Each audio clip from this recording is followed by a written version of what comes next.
এই দেশটাকে নিয়ে সামনে আগানোর জন্য আমাদের কতগুলো মৌলিক জায়গায় অবশ্যই দৃষ্টি দিতে হবে। বাংলাদেশ জামাত ইসলামী কতগুলো মৌলিক জায়গাকে চিহ্নিত করেছে অগ্রাধিকার হিসেবে।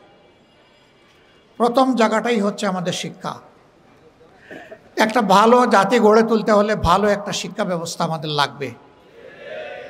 বর্তমান শিক্ষা ব্যবস্থায় আমাদের সন্তানদেরকে তাদের মেধা বিকাশে যথাযথ সহায়তা করা হচ্ছে না, যার কারণে অনেক মেধা ঝরে পড়ছে, আবার অনেক মেধা আংশিক বিকশিত হচ্ছে।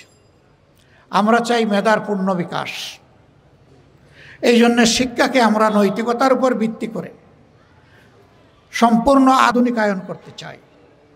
শিক্ষাকে যদি মডার্ন যুগের সাথে না মিলানো যায়, সকল টেকনোলজির দিক থেকে আমরা শুধু পিছনেই পড়ে থাকবো, আমরা সামনে আগাতে পারবো না।